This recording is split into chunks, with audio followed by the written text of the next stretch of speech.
എന്താണോ ഞെട്ടുന്നത്? ഞെട്ടിക്കുന്ന വാർത്തയാണ് ആശാനെ. എന്താ പെട്ടെന്ന് വായിക്കേ.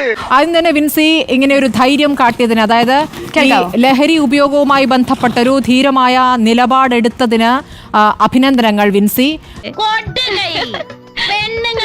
ഇങ്ങനെ തന്നെ വേണം. ഇതിനു മുൻപ് ഇങ്ങനെ എപ്പോഴെങ്കിലും ഷൈൻ ടോം ചാക്കോയുടെ പേര് താങ്കൾ കേട്ടിട്ടുണ്ടോ? വിശ്വാസയോഗ്യമായ തരത്തിൽ ഏത് സ്ഥാപനത്തിനും ചീത്തപ്പേരുണ്ടാക്കാൻ കച്ച കെട്ടി നടക്കുന്ന ചില ചെറ്റകളുണ്ടാവും, ഇവിടെയുണ്ട്.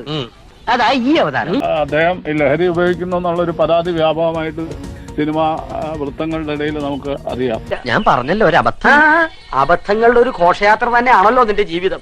ഒരു പ്രവണത, ഒരു മോശം പ്രവണത സിനിമാ മേഖലയിലല്ല, ഏത് മേഖലയിലാണെങ്കിലും അത് നിർമ്മാർജ്ജനം ചെയ്യാൻ ഒരു സ്റ്റെപ്പ് ആരാദ്യം വെക്കുന്നു എന്നുള്ളത്, അതിൽ വിൻസി ഒരു പ്രധാനപ്പെട്ട ആളായി മാറിയിരിക്കുകയാണ്.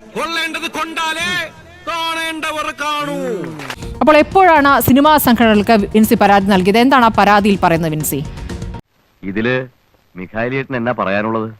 പരാമർശിച്ച കാര്യങ്ങൾ എല്ലാം എനിക്കുണ്ടായ അനുഭവങ്ങളും പരാമർശിച്ചുകൊണ്ട് സിനിമാ സെറ്റിൽ ഈ ഇത്തരത്തിലുള്ള പ്രവണതകൾ, ലഹരി ഉപയോഗവും അച്ചടക്കമില്ലായ്മയും അങ്ങനത്തെ കാര്യങ്ങളും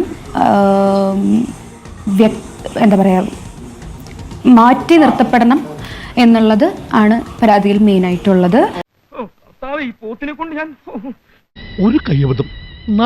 ഈ നടനുമായി ബന്ധപ്പെട്ട ദുരനുഭവത്തിലല്ല ഇങ്ങനെ ഒരു സാഹചര്യം ഇനി സൃഷ്ടിക്കപ്പെടരുത് എന്നാണ് വിൻസി പറഞ്ഞത്, അല്ലേ?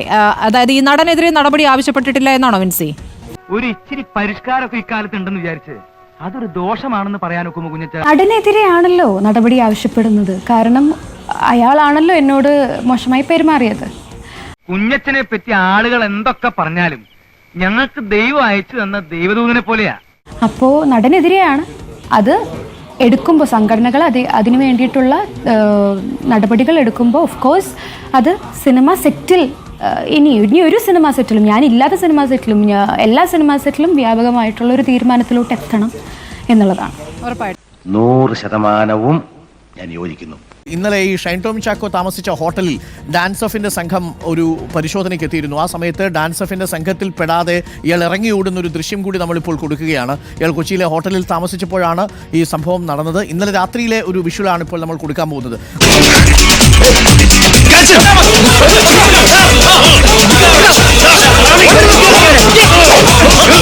വിൻസി, ഈ സിനിമ ഷൂട്ടിംഗ് എപ്പോഴായിരുന്നു എന്നൊന്ന് പറയാമോ? കാരണം വിൻസി ആഗ്രഹിച്ചാലും ഇല്ലെങ്കിലും അത് ഏത് സിനിമയുടെ ആയിരുന്നു, ഏത് സ്ഥലത്ത് വെച്ചായിരുന്നു എന്നുള്ള വിവരങ്ങളൊക്കെ ഇതിനകം പുറത്ത് വന്നു കഴിഞ്ഞു. വിൻസി അത് രഹസ്യമായി സൂക്ഷിക്കാൻ ഉദ്ദേശിച്ചിരുന്നാലും പക്ഷെ ആ വിവരം ഇപ്പോൾ പുറത്ത് വന്നു കഴിഞ്ഞു. പുറത്തിറങ്ങാൻ പറ്റാത്ത സ്ഥിതിയായല്ലോ ഈശ്വര. അപ്പൊ പിന്നെ എന്തിനാണ് ഞാൻ അതിനെപ്പറ്റി പരാമർശിക്കുന്നത്? നിങ്ങൾക്ക് എല്ലാം അറിവ് കിട്ടി കഴിഞ്ഞു കഴിഞ്ഞാൽ പിന്നെ ഞാൻ വീണ്ടും ഞാനായിട്ടത് പറയില്ല. അല്ല,